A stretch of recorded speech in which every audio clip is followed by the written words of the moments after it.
80% das empresas brasileiras são familiares e também são as que mais fecham por conflitos, falta de planejamento e decisões emocionais. Então hoje, nesse vídeo, eu vou te mostrar como fazer uma empresa familiar se tornar uma máquina lucrativa com potencial de expansão e organizada. Bom, eu sou o Afonso Moraes, na Negócios, e há mais de 10 anos a gente atua dentro de empresas como consultor, analisando os negócios, analisando as pessoas, indicadores, criando processos, rotinas e fazendo todos terem disciplina para seguir e alcançar o objetivo. Bom, nesses 10 anos eu venho sempre fazendo anotações de tudo que eu venho observando, principalmente em empresas familiares. Hoje eu estou trazendo aqui algumas dessas anotações que eu vou trazer nesse vídeo bem rapidinho para vocês poderem ter uma noção muito mais abrangente de como fazer uma gestão bem organizada da sua empresa familiar. Bom, o primeiro ponto que eu trago aqui é para falar um pouco mais sobre algumas questões que poucas pessoas mostram dentro das empresas familiares. Eu trouxe 5 pontos principais aqui, quero deixar claro para você que tem uma empresa familiar. Se você não organizar esses pontos, consequentemente você vai ter uma série de problemas no decorrer da sua jornada. Bom, primeira coisa, papéis mal definidos, funções que não estão claras, independente se você é filho, se você é pai, se você é esposa ou dona, independente disso, qual é a sua função na empresa, tem que estar muito claro. Quando isso não é muito bem organizado dentro da rotina da empresa, a gente tendenciosamente acaba tendo uma relação muito mal organizada. Segundo, decisões emocionais.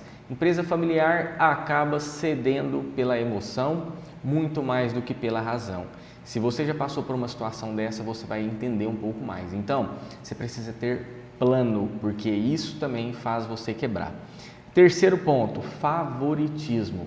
Às vezes é por algum membro da família, às vezes é por algum colaborador de já mais longa data, às vezes é por uma relação muito mais próxima dentro ali de quem faz parte da empresa e da família. Então, o favoritismo também é um pilar que, se não for reorganizado dentro do negócio familiar, isso acaba também prejudicando muito a empresa. Um quarto ponto que eu trago aqui é a dependência de uma única pessoa. Empresas familiares têm uma tendência de centralização muito maior do que outros negócios. E quando isso ocorre dentro de um vínculo familiar, a equipe fica perdida e as decisões elas tendem a demorar mais a serem tomadas. Então, numa organização geral de uma empresa que precisa ser profissional, familiar, mas profissional, a gente tem que tomar cuidado em centralizar muitas das tomadas de decisões e as informações em uma única pessoa. E um quinto ponto que eu trago aqui é a relação entre família e empresa. A confusão que existe em meio a tudo isso. A gente vai falar um pouco mais no decorrer do vídeo, só que a gente tem que entender que família é família, empresa é empresa. Existem alguns casos em que a gente não permite nem ficar falando pai, mãe, ou meu filho, vem aqui, ou minha filha, vem aqui, ou minha esposa. Por quê? Naquele ambiente profissional, se a gente não começa a separar, por mais que sejam ações pequenas dessa relação familiar, as pessoas às vezes não conseguem entender e mensurar em qual ambiente que é família e qual ambiente que é realmente profissional, que é negócio. Então, esses são os 5 principais pontos que a gente sempre entende que acabam acontecendo como problemas dentro das empresas familiares. Então, o que a gente precisa entender é que, assim, a empresa, ela até pode ser da família, só que ela precisa ser uma empresa profissional. A empresa, ela é familiar, mas ela precisa ser profissional. Precisamos deixar isso muito bem claro. E aí é onde entra também um discurso relacionado com: mas a pessoa é dona, mas ela não tem aptidão para o cargo. E aí? O que fazer? Bom, é uma discussão que a gente ainda vai ter no decorrer do vídeo. Bom, depois disso, eu também elenquei aqui 3 principais maiores erros que a gente vem identificando ao longo desses 10 anos na consultoria, que acabam quebrando negócios e, na maioria das vezes, todos cometem esses erros. O primeiro deles é um que a gente acaba vendo com muita frequência, é a relação de confundir um nível de parentesco com gestor. Então, por exemplo, nesse caso é como se fosse assim, a pessoa ela é dona, que foi a pergunta que eu acabei de fazer. Ela é dona do negócio, só que ela não tem o perfil, ela não tem a característica ideal e ela não consegue se portar como gestor. ela não analisa os indicadores, ela não tem uma tratativa muito adequada com a equipe, ela tem dificuldade de às vezes explicar, de apresentar a estratégia, de criar um planejamento e ela está ali simplesmente por aquele cargo. Então a gente tem que tomar muito cuidado, que aí a gente volta lá na pontuação anterior dos 5 itens que eu citei, que é de deixar as funções muito claras. Se você é dono, mas você entende ou você identifica que aquela outra pessoa não tem postura, não tem o perfil para de fato ser gestor, às vezes você como pai está identificando isso no filho, por exemplo, você precisa tomar uma decisão e fazer a pessoa entender, aprender todas as necessidades de gerir o negócio primeiro, para depois ela entrar num cargo e num nível de gestão. Então, quando acontece isso, o que a gente mais recomenda é se criar algumas descrições de funções, criar um organograma, identificar o que a pessoa precisa ter para o cargo, para realmente a gente deixar fundamentado que não tem nada a ver com uma relação pessoal. É porque a gente precisa ter profissionais em cada área para a empresa poder ter tração e para o negócio poder acontecer. Bom, o segundo ponto que eu trago aqui é uma dificuldade que a maioria dos donos em empresas familiares tem, tá? E às vezes até quando não é uma empresa familiar, é misturar caixa da empresa com o caixa da pessoa física. Isso aí vai chegar um tempo que vai ter que acabar, obrigatoriamente. Como diz assim, né, minha avó, se não vai pelo amor, vai pela dor. Só que se você está assistindo esse vídeo, por favor, comece a ter uma organização financeira pessoal muito mais alinhada e estabeleça dentro da sua empresa um prolabore, estabeleça o valor que você vai receber por mês e se organize na vida pessoal com aquele valor. Depois, se a empresa der lucro, aí a gente vai entrar num outro ponto também, porque a gente vai ter imposto sobre o lucro, talvez daqui um tempo, né, a partir do ano que vem, 2027. Mas se a sua empresa der lucro, aí sim, faça uma repartição de lucro, pegue parte desse lucro para você, como benefício por todo o sacrifício da sua empresa, só que não pegue tudo. Tem gente que na hora que paga todas as contas, sobrou um dinheiro, ele entende que aquilo ali é tudo dele. Isso aí a gente precisa separar muito bem. Existem algumas pessoas também que pagam muitas contas da família dentro da empresa, na mesma conta, sem separar, não lança no plano de conta correto, e aí na hora que você vai ver tem um monte de conta pessoal dentro da empresa, só que não está bem alocado, não está bem separado. Então tome cuidado com essa separação, tá? Bom, e o terceiro item é uma questão que isso já vai de todos os níveis, independente da empresa familiar, se ela é grande, se ela é pequena, se ela tem conselho, se ela não tem conselho, precisa existir regra clara dentro da empresa. Toda empresa profissional organizada tem regra, precisa-se ter regra. Por que precisa ter regra? Porque a partir do momento que tem regra, a gente consegue estipular tudo o que pode, tudo o que não pode, até onde a empresa vai, até onde ela não vai, quem tem a autonomia de fazer e quem não tem. Então, o primeiro passo importante, depois disso tudo que a gente falou, é estabelecer regra. Por quê? Se você tem prolabore, é uma regra. Se você tem função definida, também é uma parte de regra. Se você tem toda a fundamentação de quem pode e quem não pode assumir cargo na sua empresa, também faz parte de uma regra.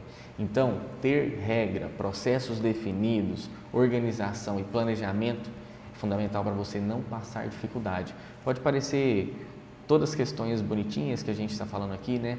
Mas na prática, pessoal, é tão simples e bonito como na fala. Bom, e depois disso também, o que eu trago para vocês aqui? Algumas relações que a gente pode realmente colocar em prática, de que eu venho anotando há um tempo, que a gente identificou até mesmo dentro da nossa metodologia, que é o método Mood, que as empresas precisam se organizar. Então a gente estabelece sempre 7 pilares de fundamental importância para uma empresa poder ter tudo muito alinhado. Primeiro deles vem esse pilar financeiro. Nesse pilar financeiro a gente precisa ter indicadores financeiros, a gente precisa analisar o fluxo de caixa, eu preciso ter um demonstrativo de resultado para saber se o meu financeiro e se a minha parte econômica, se o meu operacional está rodando bem. Então a parte financeira é um pilar de suma importância para o seu negócio. Depois, o pilar de vendas. A gente precisa ter metas claras para a equipe, a gente precisa criar sempre estímulos para a equipe poder desempenhar e performar melhor. A gente precisa também analisar essa margem junto com o financeiro para saber se tudo aquilo que você está vendendo de fato está dando a lucratividade que você precisa ter para o seu negócio. A gente precisa entender se você não está ficando com o produto parado, a gente vai olhar daqui a pouco o estoque, mas você precisa também ter muita atenção no pilar de vendas. Então, financeiro e vendas. Depois, a gente precisa criar estratégia de marketing. Por quê? Não adianta você ter um produto muito bom se ele não é visto. Então, a gente precisa organizar muito bem esse alinhamento do seu plano financeiro com o estabelecimento de metas de vendas para a gente poder criar uma estratégia muito particular e diferente no mercado para você conseguir ter mais atrativo e conseguir também desempenhar melhor e ter mais resultados para sua empresa e fazer o marketing ser um investimento e não só uma despesa, tá? Ele tem que trazer retorno. Bom, depois disso a gente precisa olhar para o seu estoque. Por quê? Porque se você estiver ficando com o produto parado, você precisa criar uma ação de marketing também para a gente poder tirar esse produto do estoque e converter ele em dinheiro. Produto parado no estoque é dinheiro parado no seu bolso, na sua empresa. E se você, por alguma razão, tem empréstimo, se você tem financiamento e paga juros, esse estoque parado ele fica ainda mais caro. Por quê? Porque você está pagando juros para deixar a mercadoria parada no seu estoque. Então, tome muito cuidado com mercadoria parada. Financeiro, vendas, marketing e estoque. Um outro pilar importante dentro do 7 é o pilar de compras. A estratégia de compras, qual que é o limite de compras que você pode ter, quanto que você realmente pode pagar naquela mercadoria para você poder ter uma margem aqui boa. A estratégia de compras ela é tão importante quanto a parte financeira e de vendas. Por quê? São nas compras que você consegue ganhar mais dinheiro, são nas compras que você vai conseguir realmente ter uma definição clara de como que vai ficar a sua meta de venda, porque de acordo com que às vezes você ter benefício maior com o seu fornecedor, às vezes você vai comprar uma carga inteira porque o preço vai estar muito mais baixo, você vai conseguir fazer uma ação de vendas muito mais estratégica e diferencial para você realmente conseguir atrair a atenção das pessoas. Então aqui também precisa se ter indicador, precisa se acompanhar.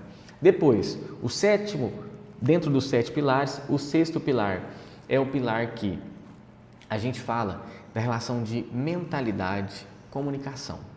É você conseguir olhar para tudo aquilo que envolve pessoas, a relação com a sua equipe, as tratativas de forma de realmente estipular meta, forma de você estimular as pessoas no dia a dia, a maneira com que você faz a sua equipe ser desenvolvida, treinamento, capacitação, é um pilar muito importante também para a empresa, que são as pessoas, mentalidade, comunicação, pessoas. E depois o último pilar aqui, completando o 7, que é o pilar dos processos. Dentro desse pilar de processo, você consegue fazer com que todas essas outras áreas consigam se comunicar de maneira totalmente integrada e harmoniosa. Para quê? Para fazer com que a sua empresa consiga realmente prosperar e ter uma performance cada vez melhor. Então, esses são os 7 pilares que dão fundamento para você poder ter uma gestão, por mais que seja familiar, organizada e alinhada para alcançar os seus objetivos. Então, dentro de tudo isso que eu falei, a gente entra agora aqui para um ponto que eu entendo como muita importância, que eu anoto que a gente sempre encontra em empresas familiares, que é a relação de briga e conflito interno.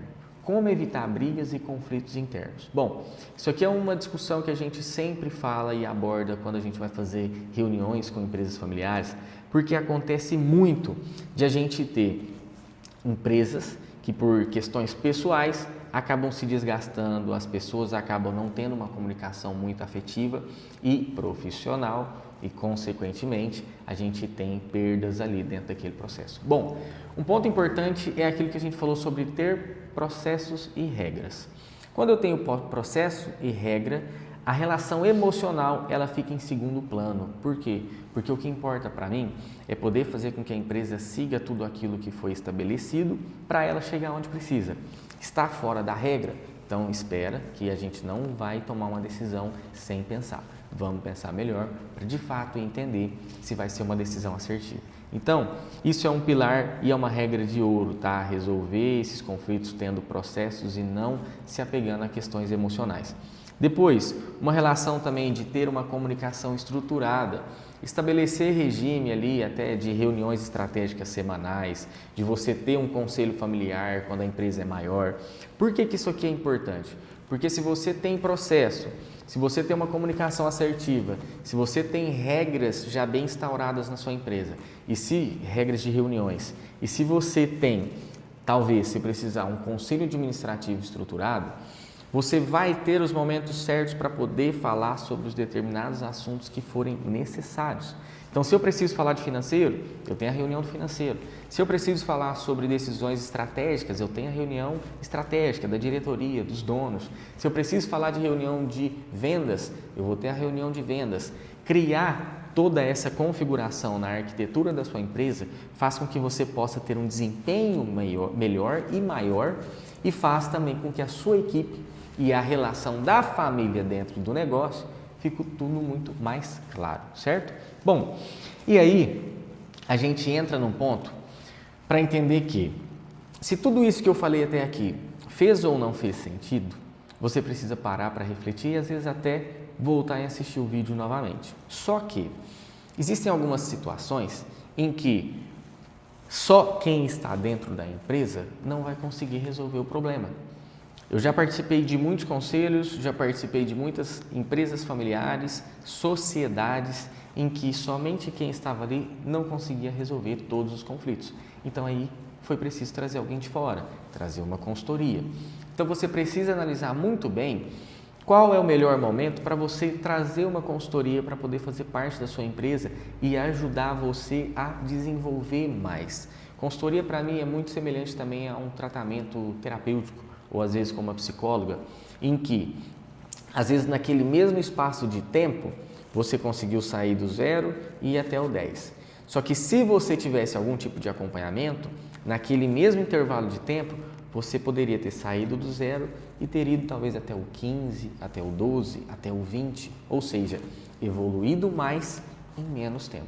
Então você precisa fazer essa análise para identificar quais são os momentos e procurar uma empresa realmente consolidada e que tenha um histórico. Tome muito cuidado com tudo aquilo que você fica vendo por aqui na internet, porque nem sempre tudo aquilo que apresenta realmente é o que se entrega. Então, você precisa definir qual é o tipo de profissional que você vai trazer para o seu negócio para ajudar a resolver conflitos e também para criar estratégia ao seu lado dentro da sua empresa.